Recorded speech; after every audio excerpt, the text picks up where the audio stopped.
नायगाव तालुक्यातील युवा सेनेच्या वतीने हिंदू हृदय सम्राट बाळासाहेब ठाकरे यांच्या जयंतीनिमित्त अभिवादन सोहळ्याचे आयोजन करण्यात आले होते।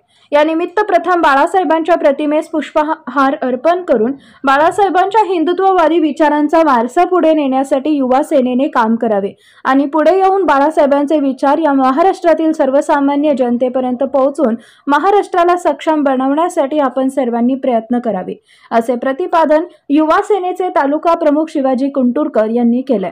या प्रसंगी माधव पाटील चबान, प्रशांत तरगुडे, शिवकुमार नखाते, ओम पाटील जाधव, प्रशांत वाघमारे, प्रगतशील शेतकरी पिंटू डाके, साईनाथ इबिददार, रवी दासरवाड इत्यादी प्रमुख कार्यकर्ते उपस्थित होते।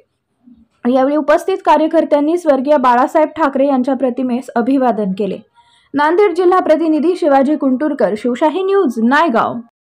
ताज्या घडामोडी जाणून घेण्यासाठी शिवशाही न्यूज यूट्यूब चॅनलला सबस्क्राइब करा। आपण हा व्हिडिओ फेसबुकवर पाहत असाल तर फेसबुक पेज फॉलो करा आणि शिवशाही न्यूज.com या आपल्या वेबसाईटलाही भेट द्या।